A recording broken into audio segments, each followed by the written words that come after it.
Hello everybody, welcome.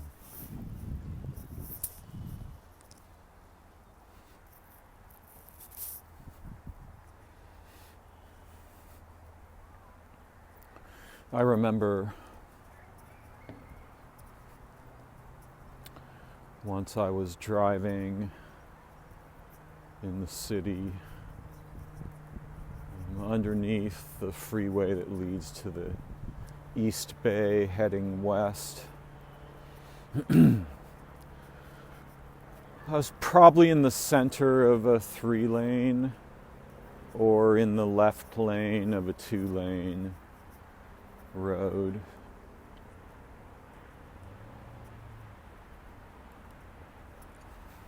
Probably doing like 37, something like this.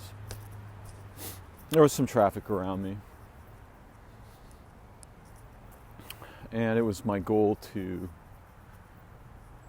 change lanes to my right. So, obeying what my father taught me, there's very few drivers probably utilize today. In fact, many cars are designed in such a way as to render this precaution fruitless. Or mostly fruitless, because in many cars the visibility is extremely limited compared to how it used to be. Cars were designed to enhance the circular visibility around the driver. And so I, looked over my right shoulder, turned my head around all the way. Well, not all the way. I wasn't doing the spinning head from The Exorcist, but I turned to my right and gave a good, serious consideration, brief but serious, to what was going on back there, as I was intending to change lanes shortly in that direction. And all of this description, which sounds complex and is verbally complex. So far I've described something that took about a second to take place. And as I have my blinker on, have my signal on,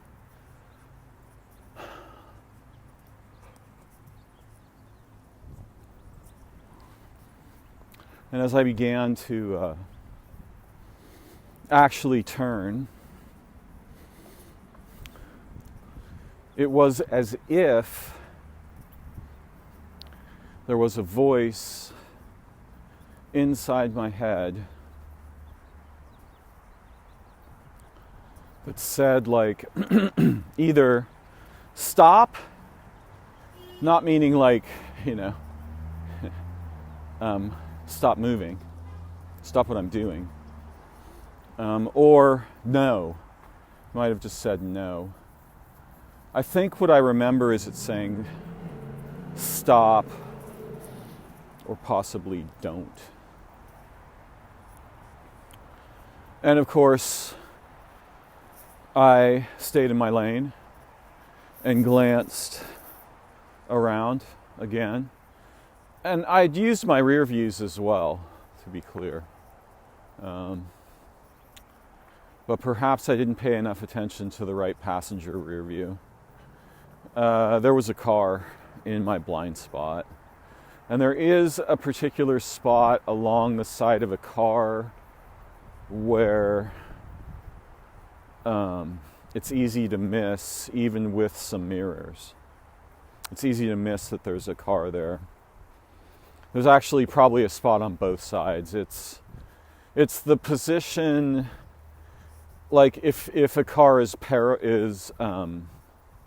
alongside your car, and then subtract about a third to maybe a fifth or something of the length of the car and place it that far back. Yeah, those two positions may not be completely blind, but they can be sometimes almost completely blind in some cars. So yeah, there was a car there, and what was it that told me not to go? Was it something like, was it the intelligence of my peripheral vision? Was it my own peripheral intelligence? I have to say that the thing that really surprised me wasn't so much that something had told me to stop.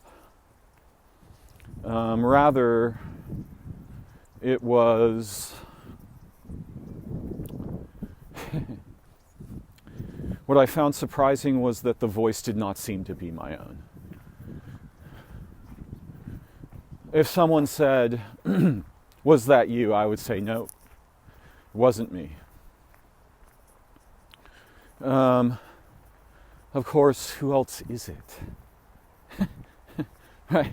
It's, what is something speaking in my own head, but it's not me?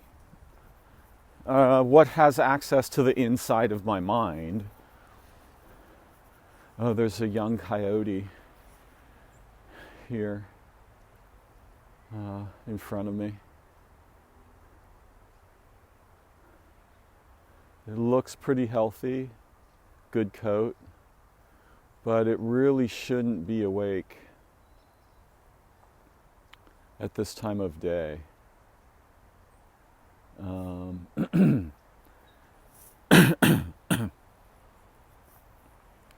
Generally not a good sign of the coyote's rhythms.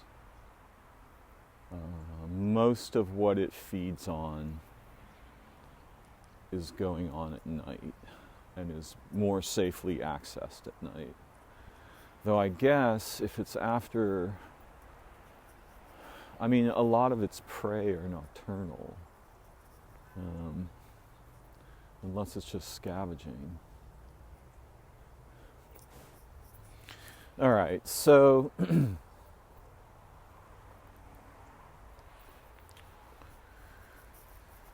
I have, on maybe 3 occasions in my life, heard a voice. And on 2 of those occasions, in relative coherence with the literature on hemispheric lateralization.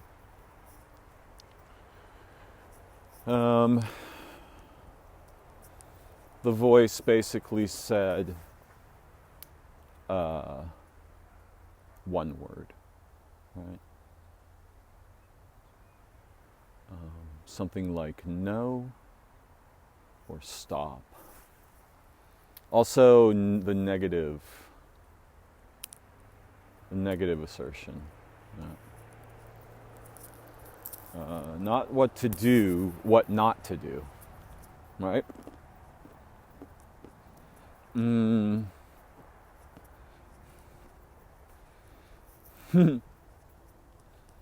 Once, not a full-on voice, but something similar, told me not to kiss a girl.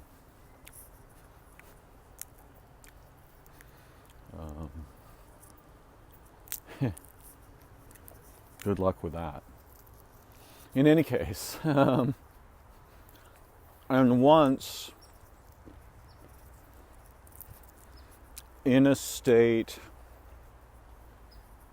of relative exhaustion,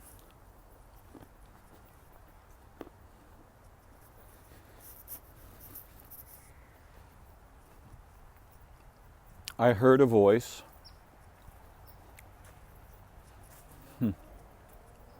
Quite remarkable, actually. Um,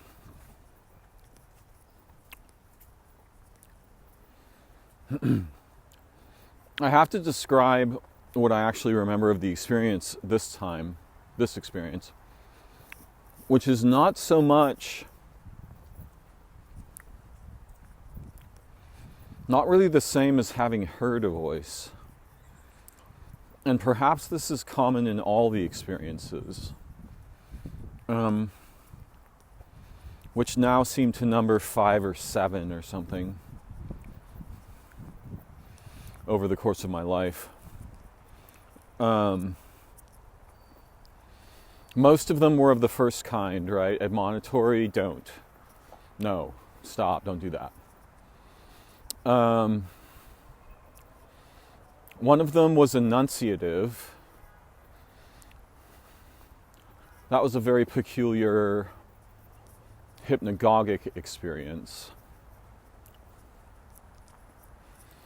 which I will resist the urge to reiterate what it said, quote unquote, or what I heard, for the sake of not not accidentally,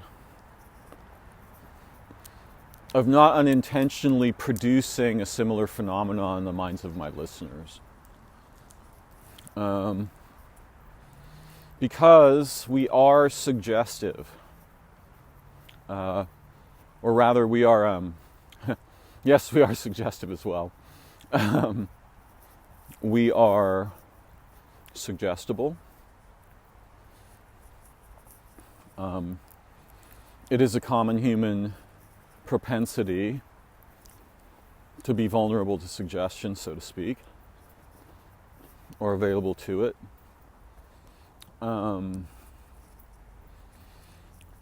Some of us learn and employ methods to resist that vulnerability. And others of us are sort of neutral toward it, and some of us enhance it. But yeah, in this case, for safety's sake, I'll not reiterate what was said in the hypnagogic experience. And then the final kind in my very small catalog. One moment.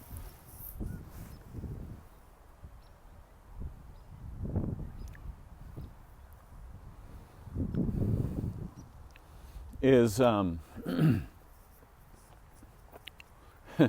denigrating voice. And what I failed to explain in a very circular way is that in many cases it's not necessarily so much as if I heard a voice, or maybe this is true in every case, as if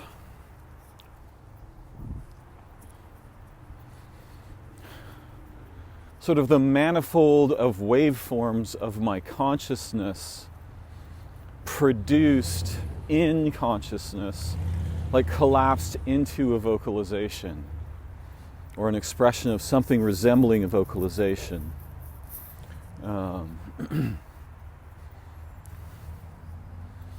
And most so in this last element of the catalog, which basically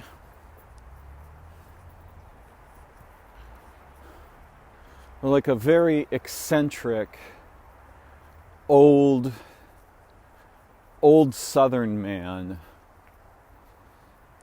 like just denigrating me. Yeah, you fucking piece of shit. Yeah, blah, blah, right? Like this kind of thing. Briefly, like for a few seconds. And I thought that was both hilarious and terrifying. It was hilarious because it was so clearly unexpected, strange, and hyperbolic, like some kind of cartoon, right? Or actually, it was terrifying because I realized, like, oh my God, what would it be like if the manifold of my consciousness commonly produced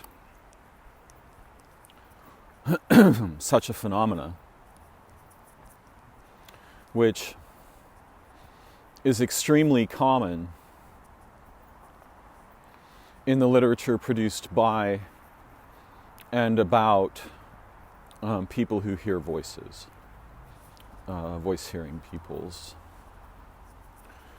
And I realized, like, that would really suck a lot. You know, I was so thankful that my mind quickly returned to a kind of observational and interior coherence. But what was that? Right? Who said no?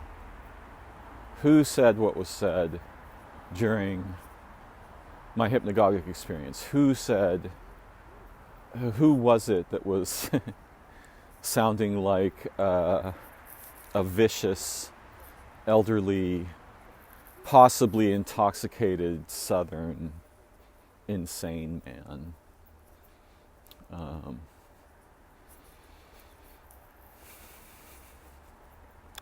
Indeed, whenever we have experience, and I'm particularly thinking of certain aspects of interior experience, which often seems exterior to us, such as those common to hypnagogic or hypnopompic encounters with something. Right? It seems that by far the most common, unusual participant in hypnagogia, and much more commonly in hypnopompia, the liminal domain between, in the latter case, the liminal domain between sleep and dreaming and wakefulness. What is commonly encountered there are things like the homunculus, right? Something is sitting on my chest. It's like a demon. It may be feeding on me. I may be paralyzed, unable to breathe, so forth. Or also, at least as common, and certainly quite common in males,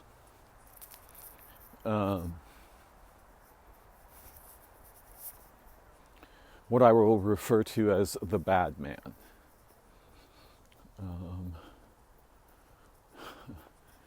AKA pure unadulterated evil, AKA the assassin of dreaming, or the dreaming's assassin, or apocalypse bringer, right? The one who brings apocalypse to the dreaming world, because they have the off switch.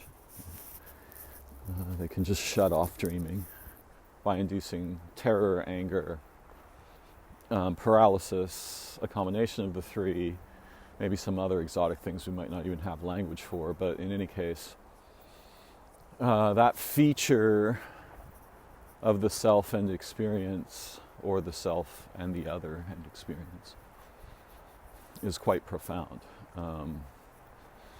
and relatively terrifying when first encountered, although mostly, with some few exceptions, it turns out to be quite timid when, or even powerless, when one learns to relate with it in an open, curious way, rather than rather than a way that quickly polarizes itself to either fear, anger, fight, flight, etc.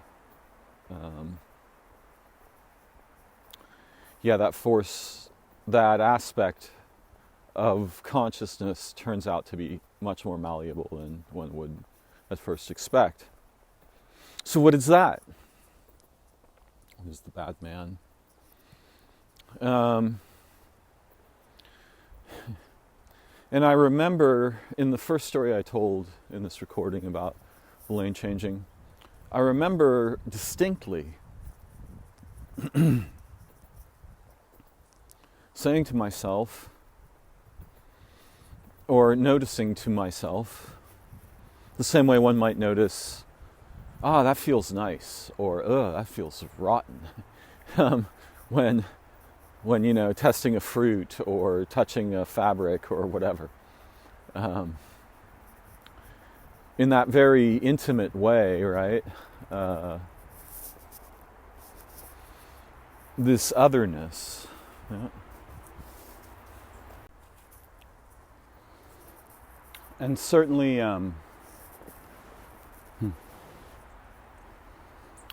in the often hypnopompic experiences of a person at the end, a man usually, almost invariably. I've never heard a person say it's a woman, though probably someone has. A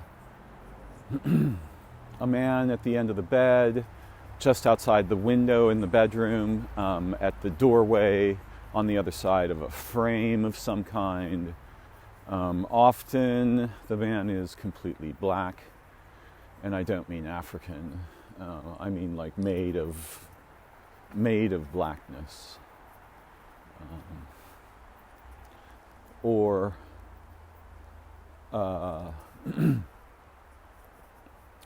this man commonly excuse me,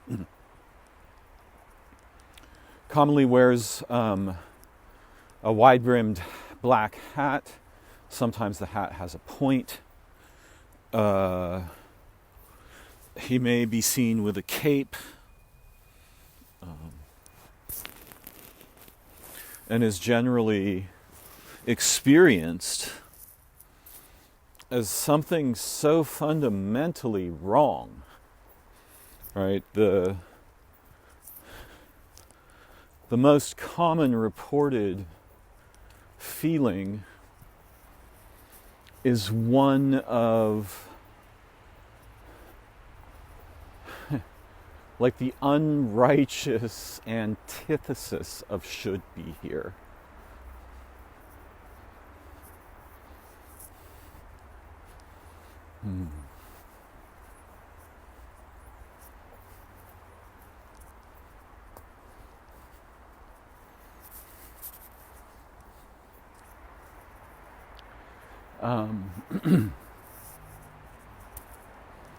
There is commonly the sense that the existence or localization of whatever that is a fundamental violation, right? It's like if rape or murder or torture or all three were suddenly just embodied in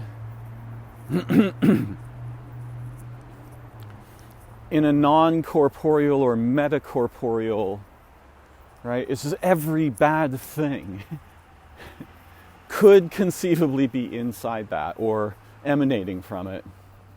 And yet,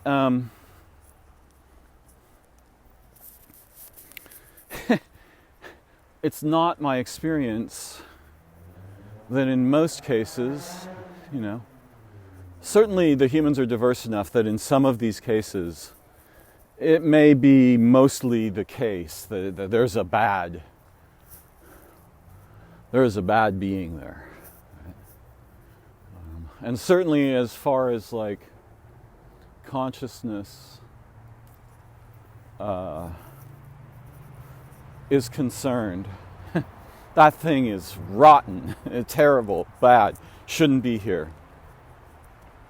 It's a violation to see it, to know it's there. These are the feelings.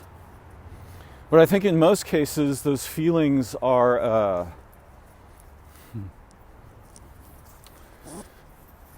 they are misleading, because most of the time, what is actually there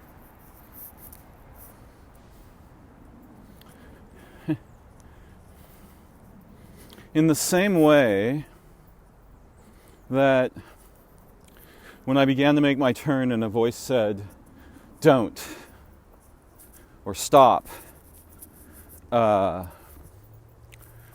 I knew it wasn't me, it felt like some kind of, this cannot be me, right? Feeling to my waking consciousness.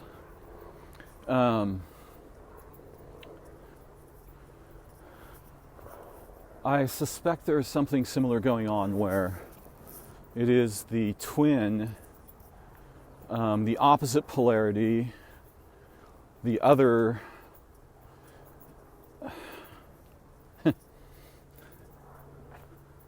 the other within us that is actually us, but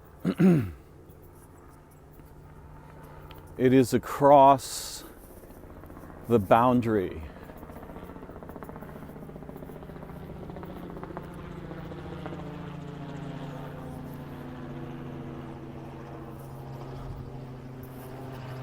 from the polarization, the polarized, focused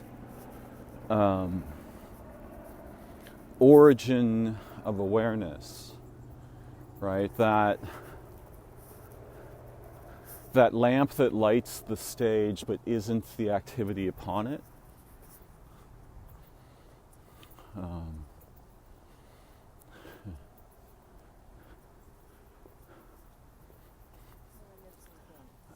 And the light that produces can be understood as a gaze, but that's separate from, especially in Lacanian terms, for those of you who want to chase that little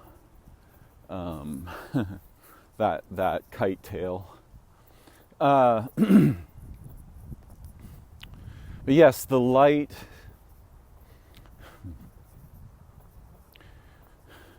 the absence that becomes contextual for awareness in different ways while we are awake and while we are asleep in dreaming and while we are in one of the liminal phases, so to speak, of hypnagogia, Gaugia perhaps, and hypnopompia.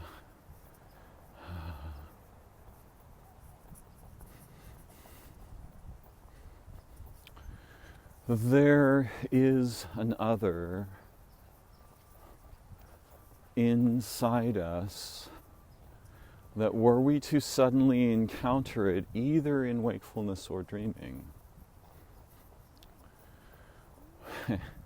we might feel, especially if we're not experienced, and by the way, what ends up happening when such an encounter takes place is a complex dance. In a dance in which identity is negotiated.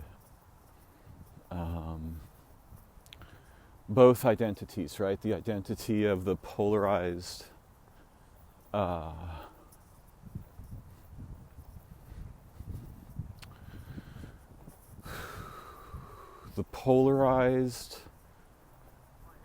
mode of consciousness that has precedence. Hey, Patrick, good to see you.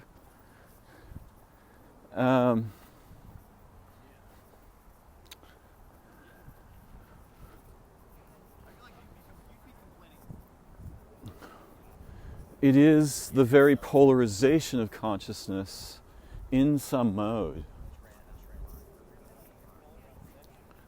that produces the felt, the intimately and viscerally felt senses of either affinity, like profound affinity, such as when I gaze on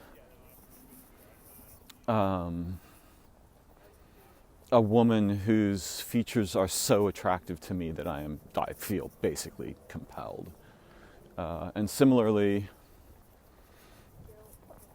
But fish just came all the way out of the water. Tried to fly. I love that. That is a beautiful metaphor, right? The fish is trying to fly.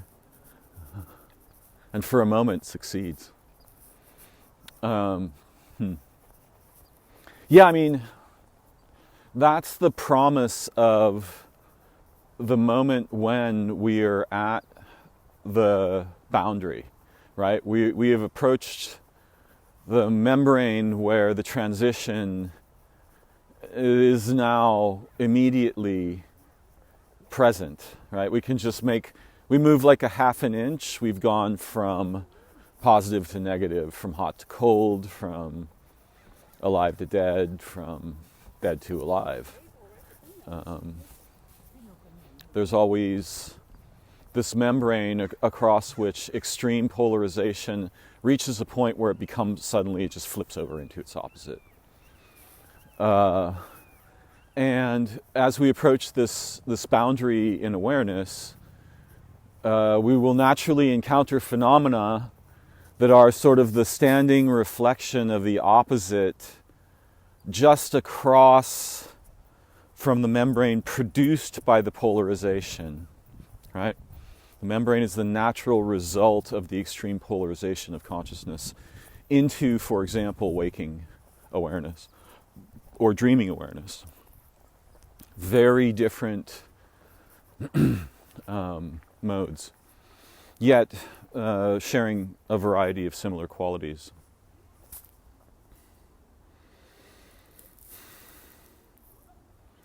I'm looking at the surface of the water in the overcast afternoon, and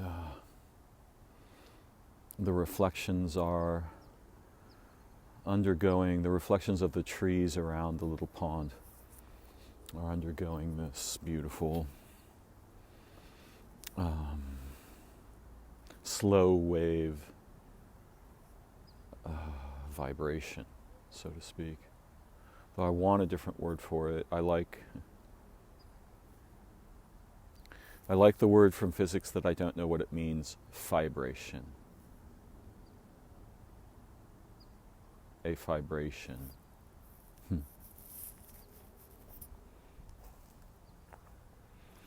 There is a mud hen that seems to be interested in me whenever I come near the water. So I've gotten down low to say hello to it.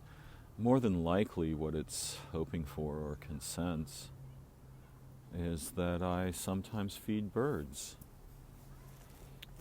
So I suppose in this case I will fulfill its obvious signaling with a peanut, which most birds like a lot. No, those are just shells. No, you don't have to chase those. I'm not going to make you climb up onto the land. Of course, part of me likes to think that that the bird is just interested in me because I love the bird people, and I once tried to defend these particular people, the mud hen people, from being tortured by a teenage boy.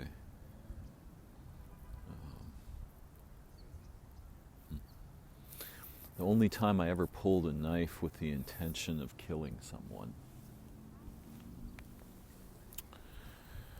Or at least some degree of that intention, right? And you can see, obviously, that I'm approaching a similar kind of a boundary, right? Boundary between not killing and killing.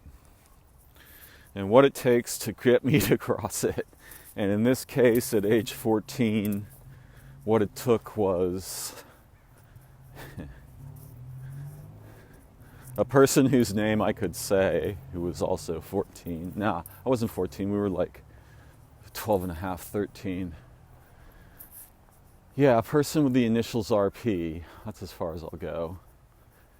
Because I must presume that young man was at least as confused as I was or anyone was, and so wasn't inherently evil or vicious, but was more likely stupid. And even that insult is probably unjustified. And somehow it is a sin. And by a sin I mean to miss the opportunity of being a beautiful being, right? To invest oppositely against truth, against wisdom, against insight, against compassion.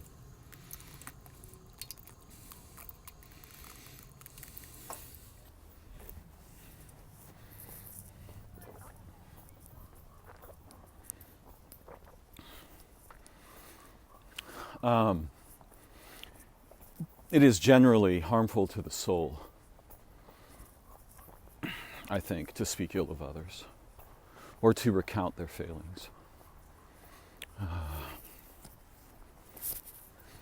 Though sometimes we may be able to do so in a way which turns out to be redemptive, either for the listeners or the beings spoken of, or both or more. And in this case, my admonition would naturally transform.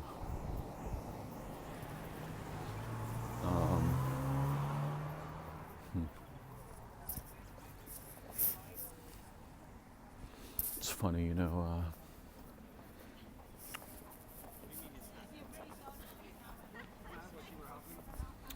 the organized religions, in some cases, particularly the case perhaps of the Mormons or the Jehovah's Witnesses, this leads to a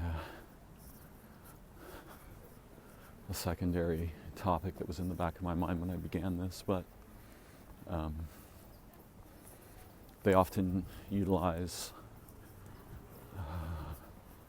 the physical beauty of women in a relatively purposeful way to attract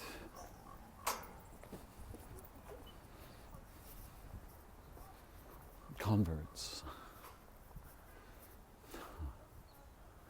A dog is watching squirrels with meditative stillness. He has gone absolutely still. It's very interesting to see. He is poised like a carefully wound spring, waiting for a moment in which he could explode.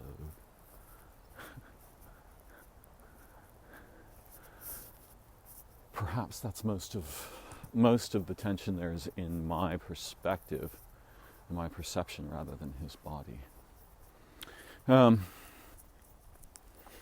Yes, so there is like another within us. Now, of course, in our time we like there is an other who we might be very likely to reject, to monumentally to reject with every fiber of our being.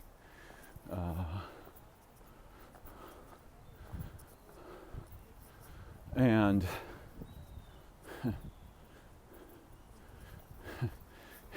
within us, there's nobody else there, right?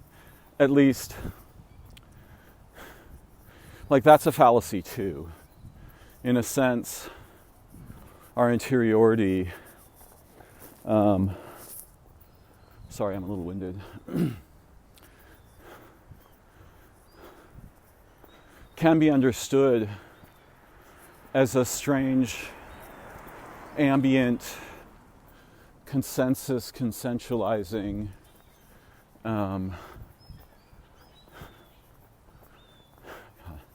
people get so excited feeding bird's bread, not realizing that for a bird's digestion, that's essentially poison.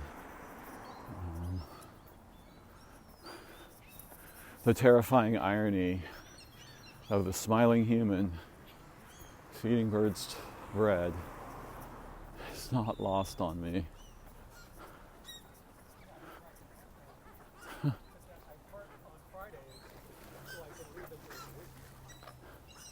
But there I am doing the thing a moment ago, right?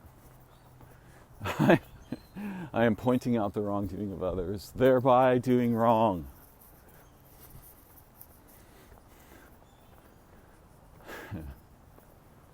So funny to be human.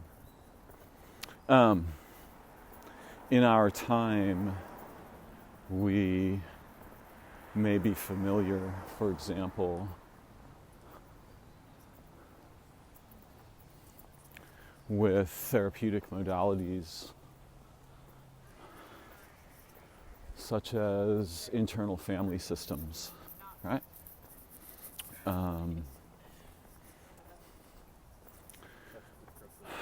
I can generalize some of the principles here.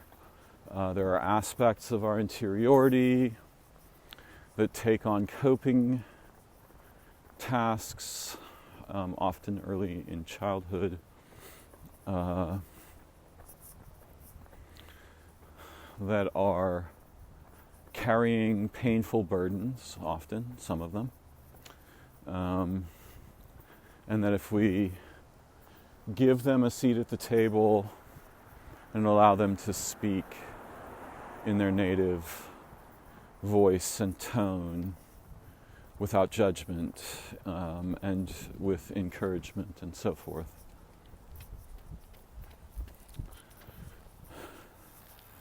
then we can essentially remove the pain of the charged histories and tasks they have been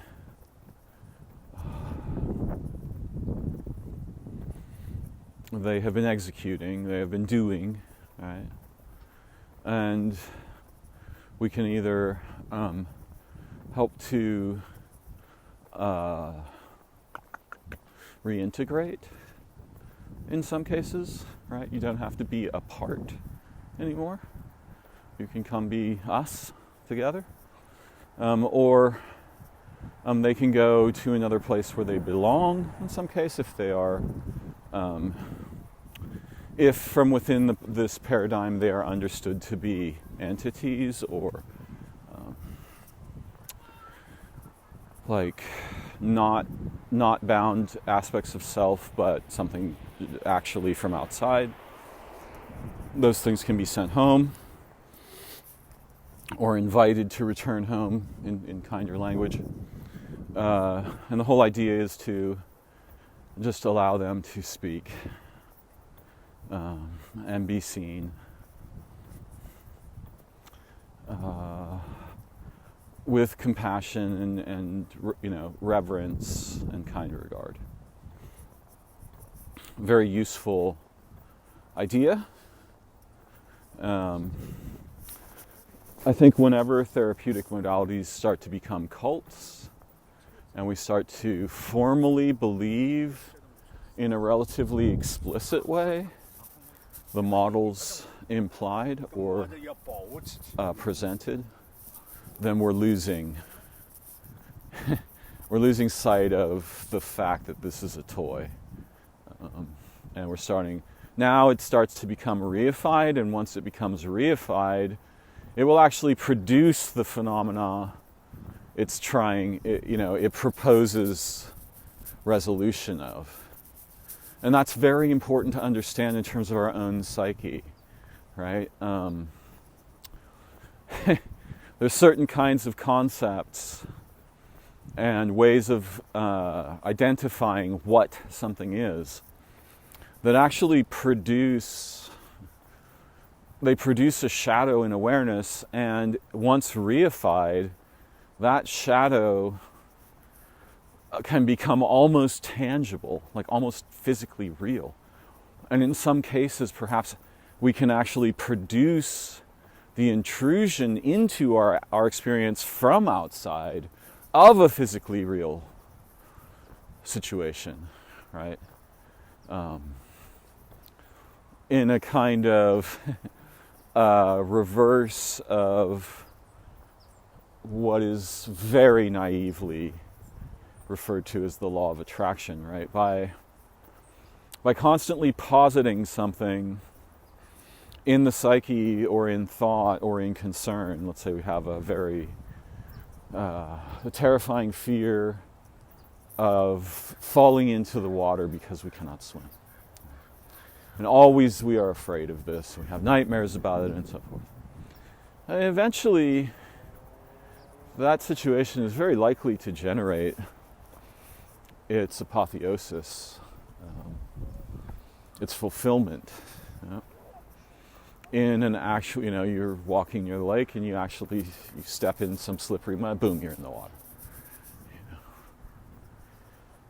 I'm not necessarily claiming that it's magical, though there are probably forms of it that may reasonably qualify.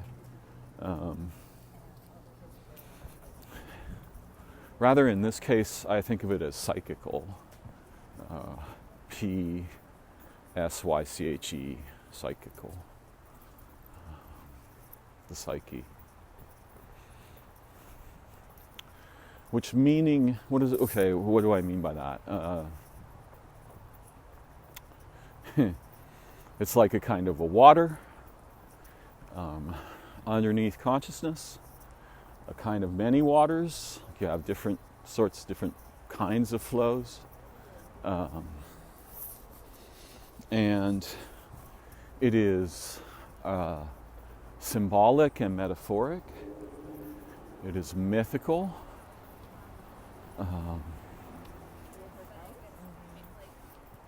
Particularly bad. It is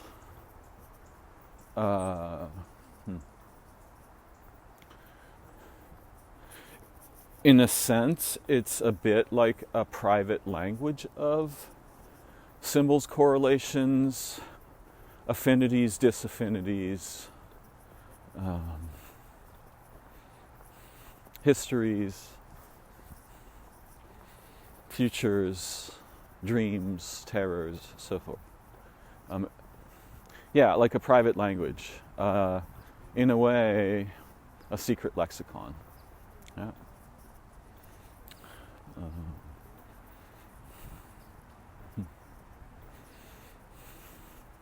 So we live in a time where we have these modalities that encourage us to think about our interiority in terms of parts. This was always relatively intuitive to me, except I didn't really like the language of parts, because the fingers on my hand are not parts of my hand. They're members. So I would prefer that language, because it's more natural to me. I'm up talking, aren't I?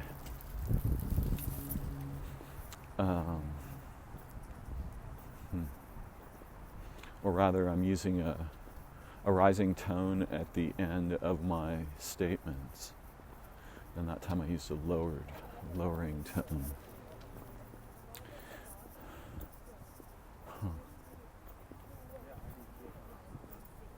So yes, I see them as aspects or facets of a unity first.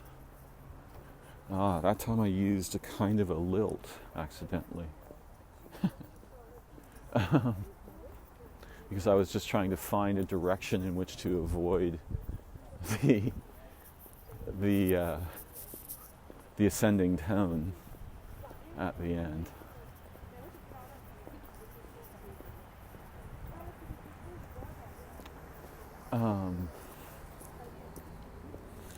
So yes, I saw them as facets, and it's not clear whether the facet is a natural feature of the interior, like our interiority, or rather it is produced, the impression of facets is produced by the purposes of the perspective with which we approach looking or glancing, with which we approach seeing the self, why we are looking. Much of what we think of as the true is not the true. Much of what we think of as is the case is not the case. Rather, these analysands and derivations are produced by the specific structure of our inquiry. In other words, what motivates our inquiry? What are we hoping to see or evaluate? What are we hoping to learn or understand? And what are the historical lifelines, right? The roots that lead us to inquiry in the moment, chasing, inquiring, observing, analyzing, forming data sets, forming distributions over the data sets, forming derivations over the data. And so, for example, if I say men are violent, then I'm making a single valued derivation over some imagined data set.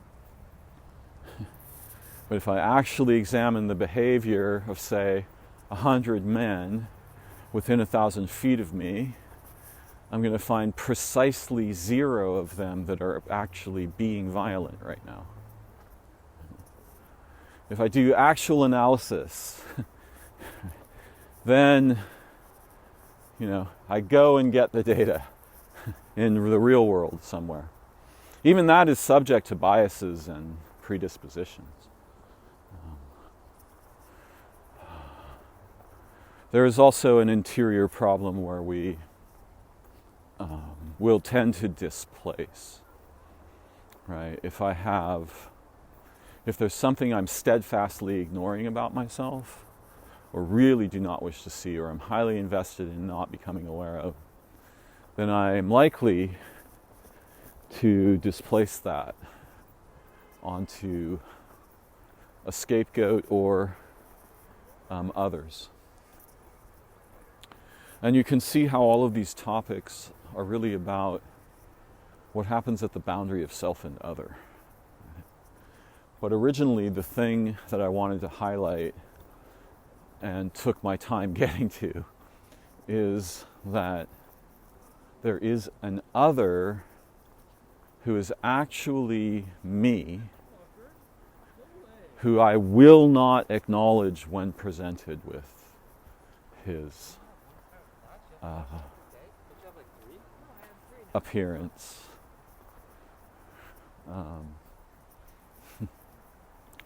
And there are certain contexts in which encountering this other will move me, will motivate me to something resembling violence, or at least the demonstration of anger.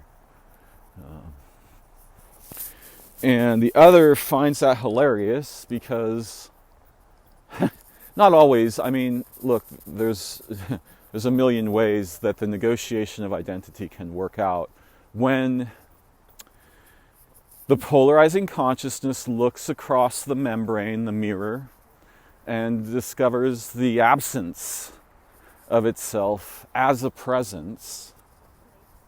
God, this is such an important topic in human cognition and psychology. When absences form presences, it's so funny. One of my friends, who I am no longer close with,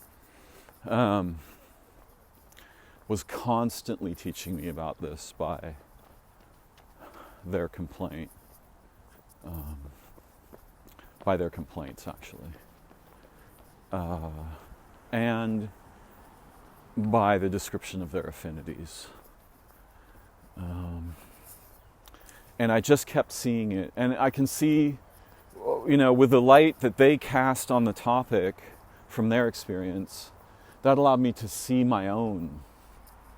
Because this is so true of many of my relationships. My own psyche's structure may be very similar, but is not quite as explicit. And so when they cast this light of the experience of the explicitness of it, right?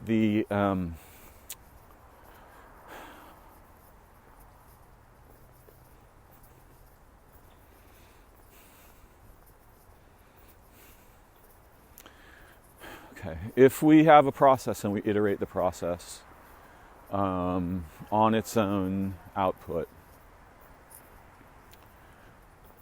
this is, in mathematics and computation, it is called recursion. And in mathematics and computation, it does produce something. I mean, there is a resulting artifact or quantity, or for example, fractals. The structures that we call fractals are produced by this method, and so is the mathematical computation of factorial, often indicated as n with an exclamation point. To determine the number of positions that open a lock, which has a ring of 4 digits that each go from 0 to 9, we use a factorial computation. Which I cannot recall at the moment. It may be, so that's 10 to the 4th power, so it may be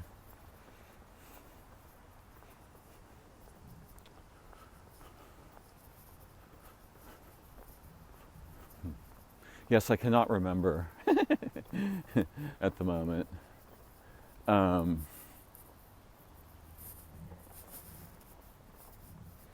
But we use a factorial computation, and this involves recursion.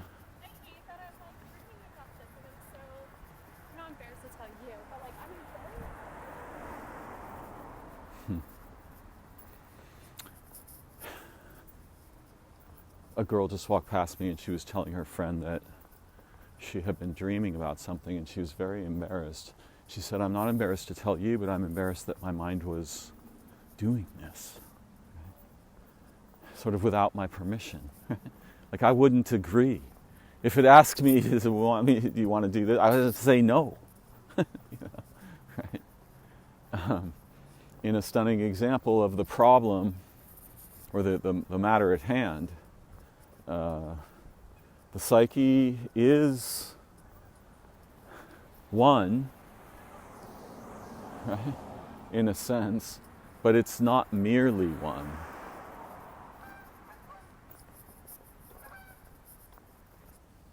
It's not only one. It is also many, and contains within it others. Features that we would definitely not be inclined, if we were untrained, to regard as self-similar or self. And so when we encounter them, these features are extremely triggering. And similarly, if we should encounter something we are displacing in ourselves, if we encounter its reflection in another or a situation, we will react. It will be very triggering. Right? And often, if we actually look at who's setting up the structure that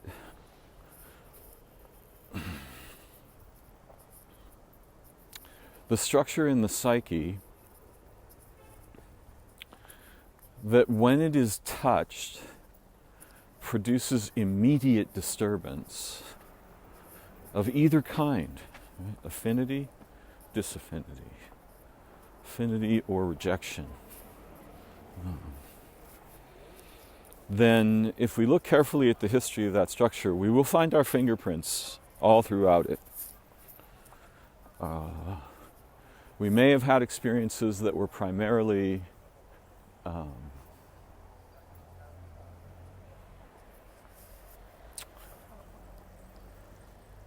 instigated or enacted, and perhaps even, to us or on us or something, right, in terms of some kind of violation.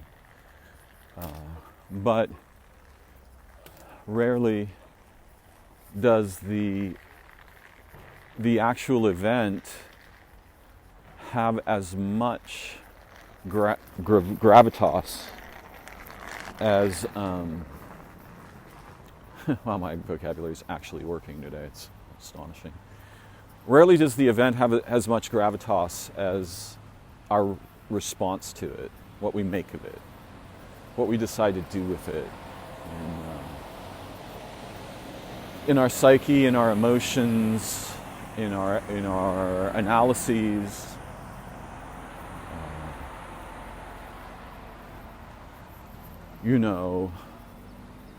I was having many of these things I learned at the knee, so to speak, of one of my very dear friends who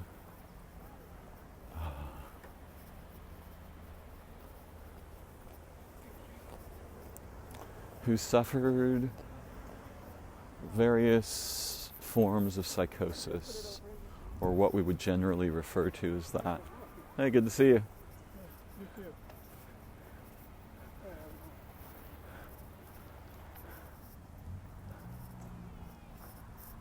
Throughout his life, he was one of my greatest teachers, and someone who I love very dearly. He was mostly unmedicated and trying to negotiate his existence almost entirely alone under very dire circumstances. Last August, he took his life. But he helped me to see what it might look like and feel like if some of what we would think of as the darker features of the underbelly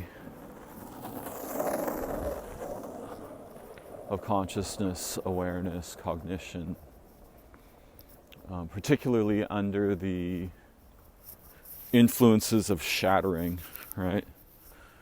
What happens when we use the phoneme skits to point at this kind of shattering.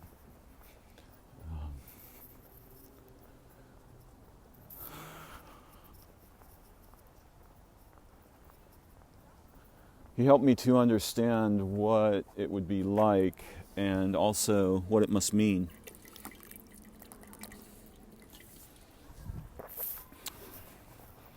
That such shattering is possible, what causes it, some of what causes it I was able to see.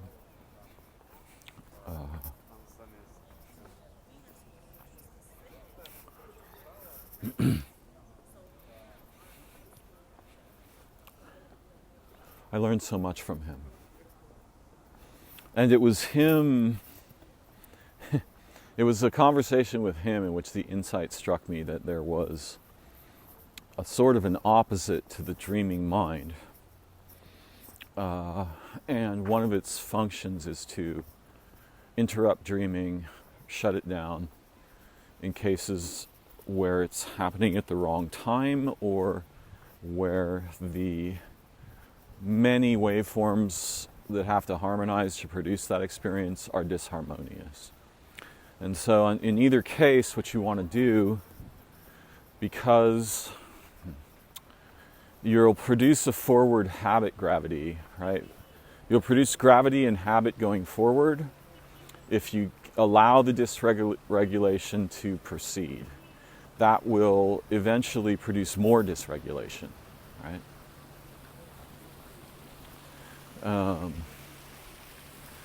So it's wise to interrupt that. That produces the possibility of a reset. And then with enough resets, you're likely to establish a harmonious waveform that is coherent again.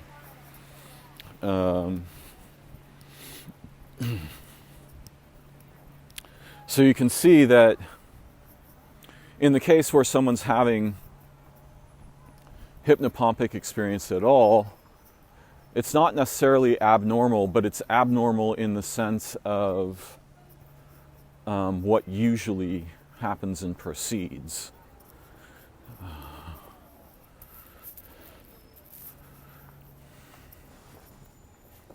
And, one hears of people, for example, who experience sleep paralysis every night.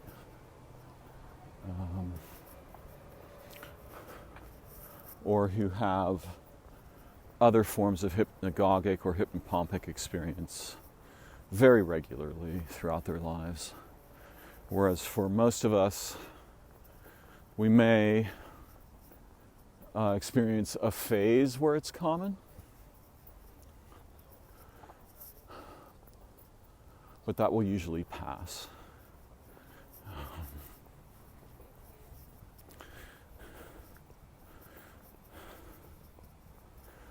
It was listening to William, my friend, and his discussion of what it was like to feel, how it felt to have his experience of mind, the painful, conflicted struggle of wanting to destroy everything and feeling entirely powerless at the same time. Also of being a heartful and gentle human being who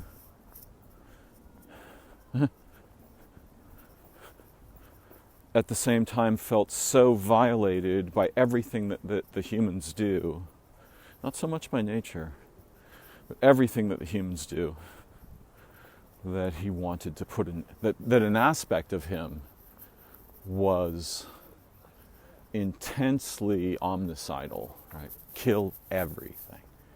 I mean, he spent years trying to figure out how to make the sun blow up or how to destroy the universe, if it was possible.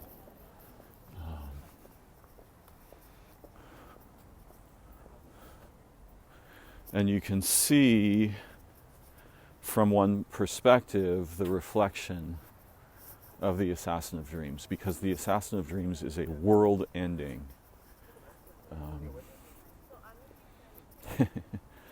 what's the right word? Potentiate.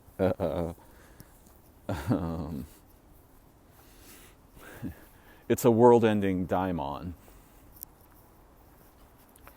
It has the job of cutting the power that funds the universe of the dream. It doesn't necessarily care a lot about anything other than shutting that down. And since it has, in one limited dimension, infinite power, right? It has the power to end the universe of the dream. since it has in one dimension that omnipotent power, if it should escape its proper context, right, which is the liminal, the end of the dream cycle of the night, or an end of a cycle in the night, if it escapes that context and comes for some reason, arises over here in waking consciousness, right? If the absence becomes a presence here, if the absence of dreaming becomes a presence in waking thought, that thing is prone, it can transform in many ways, but its most common transformation is into violent, generally masculine, violent, anger, rage, and killing. It wants to kill. It wants to kill everybody. It would like to kill everyone at once, but if it can't get away with that, it will happily take the human body in which this transformation has occurred, pick up a gun, and just start mowing people down somewhere. And that is probably the most likely explanation for much of mass killing that is not commonly understood, or if it is sort of kept secret by the people who study it. One of the causes of sudden explosive mass violence is this faculty of the psyche that under certain conditions becomes distorted or warped, and or transfers from the liminal space at the end of dreaming, or possibly sometimes at the beginning, into, it appears in waking consciousness as a faculty. And, serial killers and murderers and others, in fact, rapists and so on, torturers, many of them are probably playing this out. Though I remember when I floated this theory in my 20s, or I floated a similar theory in my 20s, I had not yet understood anything about this function back then. But I was trying to understand the nature of evil. Like, what is evil? And some of the students I was with were like, oh, evil is nothing other than obeying orders. And I was like, yeah, I don't think so. Like, yeah, but that's what the Nazis said and so forth. I'm like, yeah, good for them. It doesn't, I get that that's a piece of the pie, right? But it's interesting that humans will obey orders that demand that they completely defect from everything human, moral, ethical, beautiful, compassionate, intelligent. And then the excuse later is, well, my boss told me to and they'd kill me if I didn't, so I had to.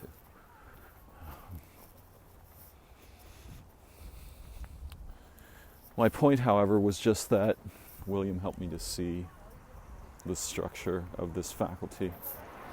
And after he did so, there was a dream in which an assassin actually came for me within like 2 days, right? Maybe even the next night. In the dream, what I recall of the dreaming experience, I should say, is that an assassin actually came for me, and I gently put him to sleep, laid him on. He was a man all black, covered in knives, right? He was coming to kill me, like a sort of a fantasy Dungeons and Dragons assassin guy. And I just put him to sleep, took his knives, and walked away and kept on dreaming. And ever since then, when that faculty arises, I now have a problem, because that faculty has an important job. Under ordinary conditions, that faculty has a very important job. And the job is to keep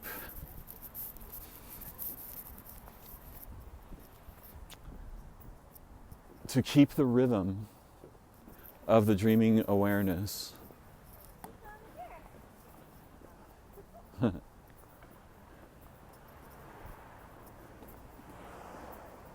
Much more fun to run through the trees and the bushes, right, than along the path. It's over here. Look. Much more fun. Look, it's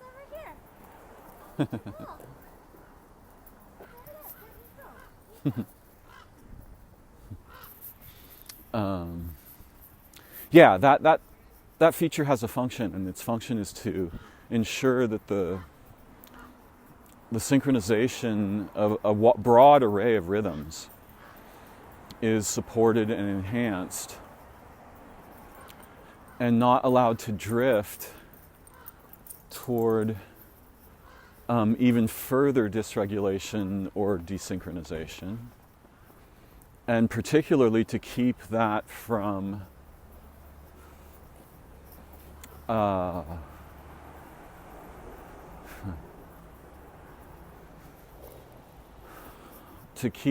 becoming imprinted as a Zeitgeber or Zeitstorer.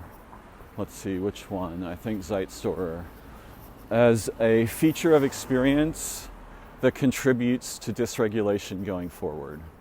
I think that's Zeitstorer. But I can't remember. Obviously it's time giver, time something, maybe taker. Zeitgeber. Yeah, so there are behaviors, situations, for example, exposure to morning sunlight tends to synchronize us. Exposure to blue light at night tends to screw up our what we think of as our circadian rhythms.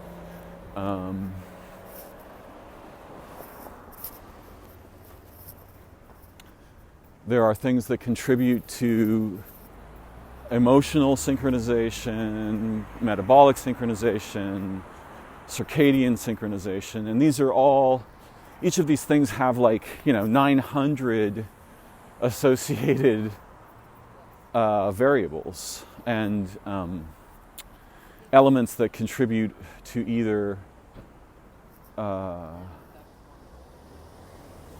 they have no effect, or they have a overall negative effect, or they overall have a positive effect, according to how we analyze them, of course. So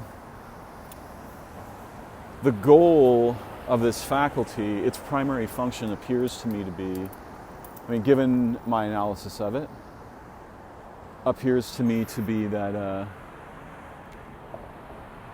it prohibits ongoing desynchronization or dysregulation.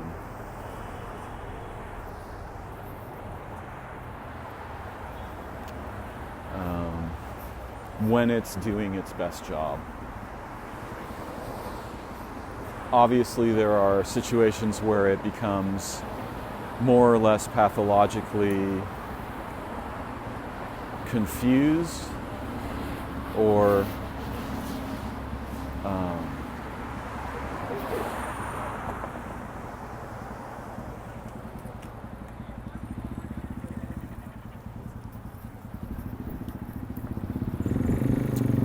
exaggerated, inflamed, rigid, won't dissolve, so forth.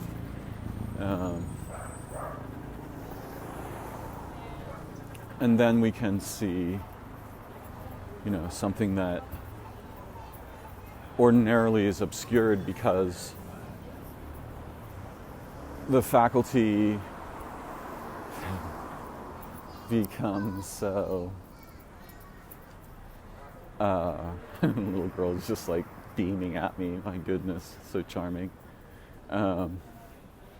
It's the opposite of everything I'm talking about, right? It's just the light coming from a young child's face is just incredibly beautiful. Living light. Wow. Yeah, that definitely changed my channel pretty much instantaneously. Huh. Maybe I should receive that signal. I think I will. I've mostly covered what it was my intent to explore at this point. And so I'm very grateful to all of you for accompanying me on this journey, and for learning and seeing together with me, and for your attention and for the incredible courage it takes to just be human in the world we live in today,